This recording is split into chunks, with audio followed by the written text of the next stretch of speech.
Hello guys, so ngayon nagbabalik na naman si Jello Gaming.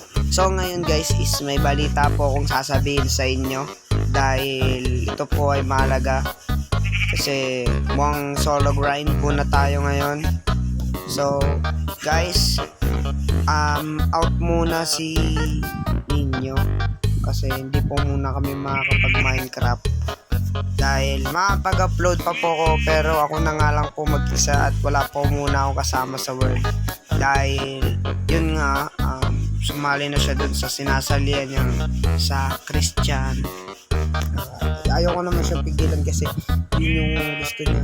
So sana makapag-upload pa tayo kahit marami din inasikaso sa school. Sorry guys kasi di din ako agad nakapag-upload. So tara, meron tayo ulit i-build na panibago house. So i-build na natin siya ngayon. Nakapag-ipon na tayo ng quartz kanina lang, tapos ilang araw di din nakapag-upload, pero mayan, good news, meron na akong elytra, makakalipad na ako. Yun nga lang, masisira na siya.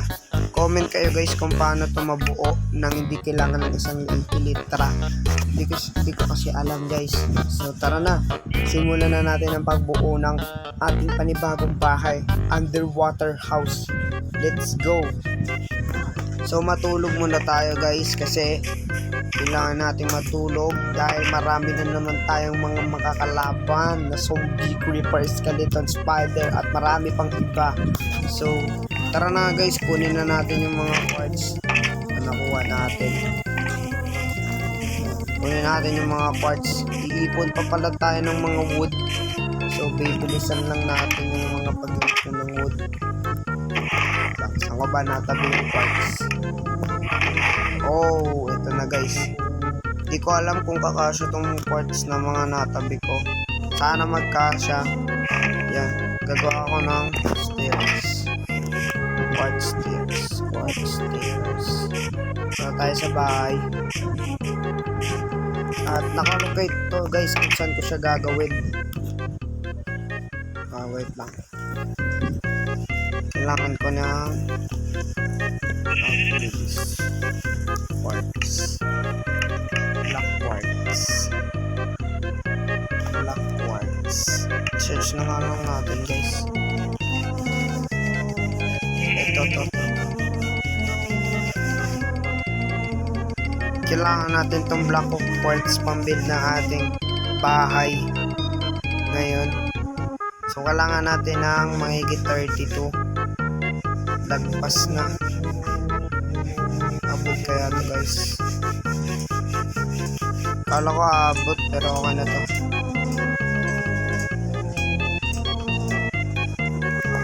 Okay na tong quartz na to. Ito lang kailangan ko. So guys, magagather muna tayo ng mga wood para meron tayong pang walls, tapos meron tayong pang ground na i-design. Tapos kukuha din tayo ng sand panggawa ng glass natin.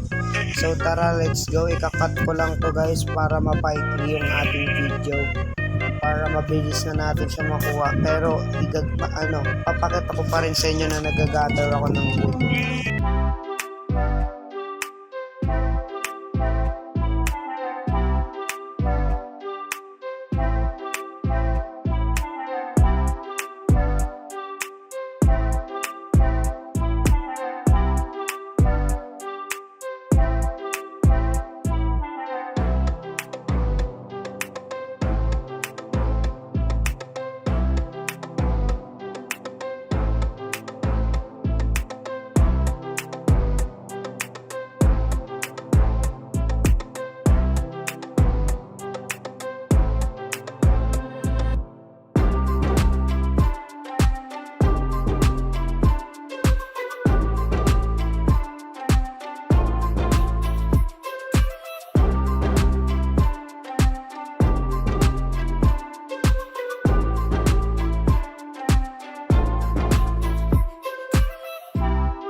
So guys, nakapag-gather na nga po pala tayo ng wood at meron tayong 2 stack of wood. So yan guys, marami tayong magagawang wood dito. So mamaya na natin to ika-craft. So tara na guys, mag-build na tayo ng ating second house. Third house pala kasi meron tayo ditong house na isa sa lupa. Meron tayong house na tower. Tapos yung house na i-build natin ngayon, men. So let's go na. I-build na natin to. Huwag na natin patagalin to. Bibigyan ko kayo ng time lapse. Let's go.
guys, okay na, tapos na pala.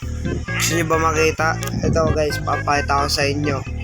So ito guys, papakita ko na sa inyo kung ano yung nagawa natin. Ito siya sa loob. Ito. Yan. Ayan siya sa loob. Ito yung tsura niya. Masikip. Parang masikip. Sobrang sikip niya. Tapos, ito, nakuha ko. Ayun, wala yan. Mga pa-design lang. Tapos ito, bull white. Tapos, anvil. Lagyan ko ng lantern. Crafting table ng furnace. Ayan. Tapos, nalagyan ko ng ganitong hagdan para pang ano. Ito, tambayan lang. Tapos, kapag ano, tulugan din. Ayan. Ito lang. Tapos, ito yung look niya dito sa labas. Ito yung look niya dito sa labas. Lantern.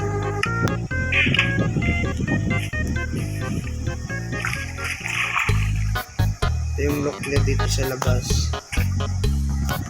Yan. Ganyan yung look niya dito sa labas. Okay guys, rate nyo 1 to 10. Rate nyo guys 1 to 10 kung gusto nyo pa ng mga gatong build na may ganyan yung tsura niya sa labas. Ganyan siya. Diba? Maganda ba guys? Yan. Ganyan lang. Simple lang. Yan. Tapos pagpasok ko sa loob, yung nasa loob yung nakikita mo. So kung gusto nyo pa ng mga ganitong video, comment lang kayo dyan sa ibaba. Tapos mag-iwan na rin kayo ng subscribe. Tapos mag-like na rin kayo. At pindutin nyo yung notification bell para updated kayo sa mga ina-upload ko palagi. So yun lang guys. Maraming salamat sa panonood. Hanggang sa muli. Goodbye. Paalam guys. Subscribe.